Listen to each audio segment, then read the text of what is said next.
The ring, the lantern ring. That's right. We're going to talk lanterns first. I think I'm a zig instead of zag. We're talking some lanterns came out Sunday, August 16th at 9 o'clock. It is DC's new show, part of the DC universe, same universe as Superman, same universe as Supergirl. I was excited for this show to come out in the first place because when it was first advertised, it was always pushed as True Detective meets space. Ever since I heard that and heard who was going to be in the show, Aaron Pierre, Kyle Chandler, I knew this show was going to be a hit. I knew it. This first episode was so fucking good. So fucking good. James Gunn, when he first came into DC, he wanted his directors and writers to have creative liberty to tell their stories. You know, he wants every DC show or movie to feel like its own thing, like a comic. You know, not all comics are the same. They could be in the same universe, same timeline, but the art might be different. You know what I'm saying? Like if you like the absolute universe for DC currently. Absolute Batman art is different from absolute Superman's art or absolute Wonder Woman's art. And that does give shows that comic book feeling. This is a much darker take on lanterns, and I gotta be honest, like I said, this first episode really delivered. So Lanterns is created by Tom King, Damon Lindelof, and Chris Mundy. Okay, these are the three creators for this show. They put together a cast of showrunners, of people that understand how to do a comic book series or just comic book style while still incorporating that crime whodunit element to it. And what I mean by that is this guy right here, Chris Mundy, is known for producing and writing shows like True Detective, Ozark, Bloodline, Criminal Minds. He knows he does this detective shit, this cold case mystery type style shows. So they brought in showrunners that have experience with trying to do this superhero meets detective-esque type of dark gritty shows. They got somebody that knows how to do it. And then Tom King, he's familiar with writing comics. So they have excellent people behind this show doing their thing. It came out very good. So the first episode of Lanterns, we find out that John Stewart is being trained by Hal Jordan.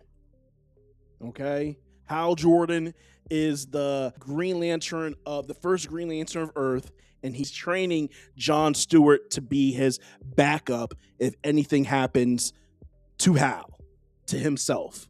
I really like Aaron Pierre's and Kyle Chandler's dynamic in the show because the issue that causes a rift or an unwillingness for there to be some type of awkward beef between the two is the ring, the Green Lantern ring, when it chooses its successor, the ring chooses who gets to be the Green Lantern. So Hal Jordan having to train John Stewart not because the ring said so, but because the higher council of the Green Lantern saying, nah, he's next. We want you to train him. Cause a riff. It's almost like the quarterback of you're the quarterback of your organization, and the organization's like, hey, you're doing a great job, but listen, we drafted this young guy. He got next. We want you to put him under your ring, teach him everything you know. This is your replacement, basically. This is your who, in case you get hurt. This is the only reason why we want him. Just in case you get hurt, he can take over. So Hal Jordan, he's not even trying to really train him, or he's being he's being a dickhead about it. You know, and then you have John Stewart who wants the ring, who wants to take that spot, kind of enduring it, but also like, oh, this motherfucker's a dick.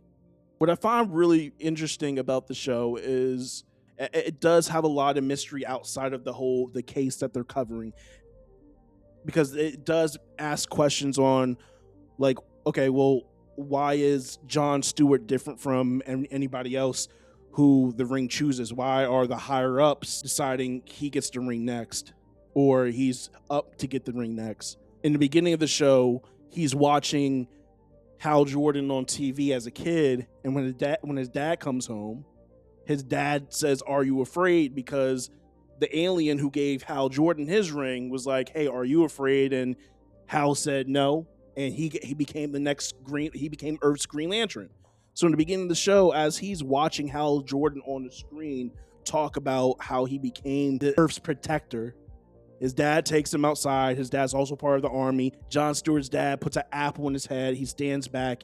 He shoots the apple from a distance, but he's asking him, "Are you afraid?" And when he says no, he shoots the gun. Little John doesn't even flinch. "All right, let's get inside, get you a burger." He's a proud father. It kind of reminds me, it's almost like if you've seen the movie Him, because spoiler, in Him, you find out that the reason why he's getting trained by Marlon Wayne's Tyreek Withers character in that movie is because, yes, he's a great football player, great quarterback, but his dad, when he was younger, signed a contract with damn near the devil to kind of make him the next one. So I'm wondering if it's something, if we're going to go back to seeing something similar like that. Because I do find it strange that his dad's like, "Are you afraid?" Almost like kind of prepping him, like he was being made to be the next Green Lantern at that very young age and everything. Okay, so that's their dynamic. It's like a veteran quarterback and the young hotshot quarterback coming in and them having to work together. Okay, and I can't wait from the show what happened to Hal Jordan. And what I mean by this, you can tell he's not the same person you see in that very beginning of the episode when he's, talking about how he got the ring. Because the show takes place in like 3 different eras. It's 1996, then you have 2016, and then 2026. And in 1996, he's the Hal Jordan that you might see in comics, like this happy-go-lucky, like this type of hero type guy. And then 2016, when he's training John, he looks like this motherfucker on the screen right here. You can tell the innocence has left the eyes. You can tell he's been through some things. He's seen some things. He's jaded. Look at his hair. He looks a mess. I really enjoy it. I can't wait to see what made him the way he is currently and how that's going to transpire throughout the season. But anyway, back to the actual main point of, or at least this episode, is they go to Nebraska. They go to Nebraska because of the hologram telling them, given some type of like code word that only Hal would understand. And from there, they start investigating. There was a shooting that went on. There's aliens in Nebraska that look like humans, and Hal is here to stop it. He has been monitoring this. Whatever happened in 1996, he's been keeping a close eye on Nebraska, and that's why the hologram came out. And now whatever's going on, they got to stop it. There was one of the best scenes, in my opinion, in the show is an interrogation scene with Hal and an alien. And what was so cool about this scene was Hal was trying to figure out, or kind of have this guy exposed, that he was an alien. So for Hal to get him to kind of show that he's an alien, because he looks human and whatnot, he asked him 2 questions. I thought those brilliant questions. How do you feel about Obama? Or what school did Harry Potter go to? But no, that was probably one of my favorite scenes, that interrogation scene, because the alien was also kind of peep game that, hey, Hal, you don't seem the same anymore. It's almost like you want to die. It's like, as the aliens threatening to blow up the police station and shit, and he's like, does your ring even have enough juice? Does your ring even have enough juice to stop the impact of my bomb and everything? So it's just going to be interesting to see what's going on with Hal. It's going to be interesting to see why John was chosen to be the next successor, the next one up. And it's going to be interesting to see what's going on in the small town Nebraska. Questions I have, and spoiler alert, I'm sorry if this is, a spoiler, but at the end of the episode, we get to 2026.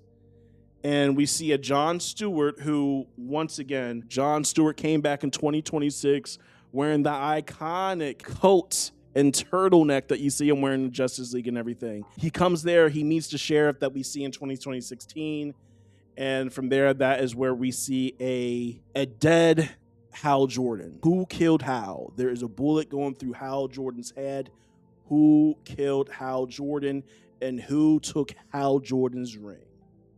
So we have a couple mysteries to figure out throughout the season. Why Jon Stewart?